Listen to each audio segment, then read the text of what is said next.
உயிருக்கும் மேலான இதுவரை இந்த மண்ணிலே கொலை செய்யப்பட்டு கற்பழிக்கப்பட்டு சிதைக்கப்பட்டு அளிக்கப்பட்ட என் இனத்தின் வரலாறுகளுக்கு இன்றைய தினம் மே 18 எங்களுடைய தமிழ் மண்ணின் ஒரு தமிழீழ பாராளுமன்ற உறுப்பினர் என்ற அடிப்படையில் இன்றைய தினம் என்னுடைய வீர வணக்கங்களையும் அதே நேரத்திலே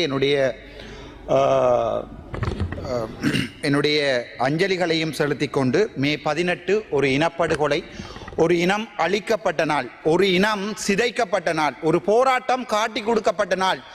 அதையெல்லாம் தாண்டி சொல்வதாக இருந்தால் ஒட்டுமொத்தமாக தமிழ் பேசுகிறோம் என்கின்ற ஒரு காரணத்துக்காக தமிழன் புதைக்கப்பட்ட இந்த மண்ணிலிருந்து மீண்டும் ஒரு தமிழ் குரல் கேட்க வேண்டும் என்று ஆசைப்படுகின்ற தமிழ்நாட்டு மக்களுக்கும், அதே நேரம் இந்த மே 18ஆம் திகதி எங்களுடைய இனப்படுகொலையை நடந்த விடயத்தை தங்களுடைய மனதிலே இருத்துவோம் என்று சொன்ன தமிழ்நாட்டு முதலமைச்சர் அன்புக்கும் பாசத்துக்கும் உரிய அண்ணா விஜய் அவர்களுக்கும், தளபதியின் தளபதி ஆதவ் அர்ஜுனான் அவர்களுக்கும், ராஜ்மோகன் அண்ணாக்களுக்கும் என்னுடைய மனமார்ந்த நன்றிகளை தெரிவித்துக் கொள்கிறேன். இந்த பயணம் இந்தியாவிற்கான எனது இந்த பயணம் என்னை பொறுத்த வரைக்கும் மிகப்பெரிய வெற்றியை தந்திருக்கிறது. அரசியல் தெரிந்தவர்களுக்கு அது நன்றாக தெரியும். தமிழகம், தமிழீழம் என்பது வார்த்தைகளால் மட்டுமல்ல, மொழிகளால் மட்டுமல்ல, உணர்வுகளால் மட்டுமல்ல. தமிழகம், தமிழீழம் என்பது ரத்தத்தால் இணைந்த இரண்டு பிரதேசங்கள். என்னுடைய கடந்த பாராளுமன்ற உரையிலே நான் சொல்லியிருப்பேன், யாழ்ப்பாணம் மட்டக்களப்பு கொடுங்க. இப்போது எனக்கு இந்த பயணத்துக்கு பிறகு சொல்ல வேண்டியிருப்பது, இலங்கையும் சேர்த்து எடுத்துக்கொள்ளுங்கடா தமிழத்துக்கு ப்ளீஸ். ஏனென்றால் இங்கே ஊழல், இங்கே தமிழன் அடக்கப்படுகிறான், ஒடுக்கப்படுகிறான். இங்கே ஊழல் மிகப்பெரிய, அதற்கு மிகப்பெரிய கவலை என்னென்றால் அதையும் தாண்டி தமிழ் பேசுகின்ற ஒரு சில அரசியல் பொய்யர்கள் இன்றைய தினம் இந்த சிரட்டையிலே தண்ணி கொடுத்து, உங்களுக்கு தெரியும், நன்றா தெரியும்.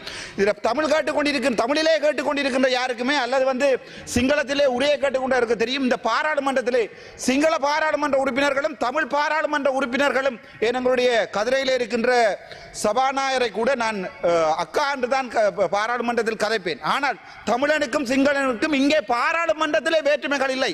ஆனால் இன்று பாதைகளிலே சிங்கள மக்களும் தமிழ் மக்களும் அடிபட்டுக் கொள்கிறார்கள் என்றால் இந்த பிச்சைத்தனமான இந்த அரசியல்வாதிகள், முக்கியமாக எங்களுடைய தமிழ் பேசுகின்ற அரசியல்வாதிகள், அண்ணன் ஒரு பேரை சொல்லுவோம் பாவம், எங்களுடைய தமிழ் பேசுகின்ற தமிழீழ அரசியல்வாதிகள் என்று சொல்லிக் கொண்டிருந்த அரசியல்வாதிகளால் தான் இன்றைக்கும் சிதைக்கப்படுகிறோம். இந்த மண்ணிலே சிங்கள மக்களை எதிர்க்க கூடாது என்று நான் சொன்னால், சிங்கள மக்களோடு சேர்ந்து வாழ்வோம் என்று நான் சொன்னால், இவர்கள் பின்னால் இருக்கிறவர்கள் சொல்வார்கள் இல்லை இல்லை சிங்கள மக்களை கொல்ல வேண்டும் என்று. ஆனால் பின்னுக்கு இருக்கின்ற ஒவ்வொரு பேரை சொல்ல எனக்கு வெக்கம். இவர்கள் ஒவ்வொரு தரம் கண்டினிலே ஒன்றாகத்தான் சாப்பிட்டு விட்டு வந்திருக்கிறார்கள். ஆகவே சரியான வெக்கம், மானம், மரியாதை இழந்த ஒரு தமிழினமாக இந்த பாராளுமன்றத்திலே பிரதிநிதித்துவப்படுத்துகிறோம் என்ற போது மிக கவலையாக இருந்தது. அந்த வகையிலே முதலமைச்சர் விஜய் அண்ணா அவர்களுக்கு எங்களுடைய மனமார்ந்த நன்றிகள். எங்களுக்கு வலிக்கிறது, எங்களுக்கு போவதற்கு இடம் இல்லை. தமிழகம் மட்டும்தான் எங்களுக்கு இருக்கக்கூடிய ஒரே ஒரு இடம். அங்கேதான் எங்களால் வர முடியும். என்றால் தமிழகத்தில் கால் பதிக்கின்ற போதுதான் இன்னொரு அந்நிய நாட்டுக்கு வந்திருக்கிறேன் என்ற உணர்வு எங்களுக்கு இருக்காது. ஏனென்றால் தமிழகம் எங்களுடைய ரத்தம் சிந்திய இடம். என்னுடைய தேசிய தலைவர் பிரபாகரன் இன்று பாராளுமன்றத்தில் மட்டுமில்லை, முது எலும்புள்ள எவனாவது இருந்தால் முன் தேசிய தலைவருடைய பெயரை, இந்த ஸ்ரீதரன், இந்த கஜேந்திரகுமார் பொன்னமனம் எவனாவது இருந்தால் கதைத்து பார். பாராளுமன்றத்துக்கு வெளியே சிங்கள ஊடகங்களையும் போய் நான் என்னுடைய தேசிய தலைவன் கடவுள் என்று சொல்லிக் கொண்டிருக்கிறேன். ஆனால் சாதாரண சிங்கள மக்களை எதிர்ப்பதற்கு நான் முட்டாள் அல்ல, அப்பாவி சிங்கள மக்களை எதிர்ப்பதற்கு நான் முட்டாள் அல்ல. ஆனால் சிங்கள இனவாத அடக்குமுறை அரசு தமிழின படுகொலையை 2009 மே மாதம் 18ஆம் திகதி செய்தது, 2009ஆம் ஆண்டு செய்தது என்பதை இன்றைக்கும் மனதில் நிறுத்தி இன்றைய ஒரு தந்தை இழந்தவனாக இந்த பாராளுமன்றத்திலே நான் கதைத்துக் கொண்டிருக்கிறேன். என்னை பொறுத்தவரைக்கும் இந்த அரசியல் என்பது எங்களுடைய தமிழ் மக்களை அழிக்கிறது. அதற்கு முக்கியமான ஒரு உதாரணத்தை உங்களுக்கு சொல்லலாம். தமிழ்நாட்டிலே இந்த 2 நாட்கள் பயணத்தின் போது தமிழ்நாட்டு மக்கள் என்னை எவ்வளவு ஆதரித்தார்கள் என்பதை தமிழ்நாட்டிலே என்னை கடந்து வந்த உறவுகளுக்கும், என்னுடைய ஊடக பேட்டிகளை பார்த்த உறவுகளுடைய பின்னூட்டங்கள் இதுவும் உங்களுக்கு தெரிந்திருக்கும். தமிழ்நாடு எங்களுடைய தமிழீழ தேசத்தை அங்கீகரிக்கிறது. வெறுமனே சிரட்டைகளிலே பாலை குடித்து கொண்டிருக்கின்ற எங்கண்ட கஜேந்திரகுமார் பொன்னம்பலமோ இல்லாட்டி பாவம் உங்களோட பேரை சொல்ல வைக்க வேறுகளாப்பா சொல்லல. அதால் உங்களை போன்றவர்களால் தான் எங்களுடைய தமிழீழம் மீண்டும் அழிகிறது. இந்த பாராளுமன்றத்திலே முதுகெலும்புள்ள ஒரு பாராளுமன்ற உறுப்பினர் தமிழிலே கதைப்பவன் இருந்தால், அவன் தன்னுடைய தாயினுடைய பாலைத்தான் குடிப்பவனாக இருந்தால் என்னோட சேர்ந்து இன்றைக்கு எங்களுடைய தமிழீழ தேசியம் தொடர்பாக கதைக்கலாம். ஆனால் இது வலி, இது ஒருவனின் வழி இல்ல, ஒருத்தியின் வழி இல்ல.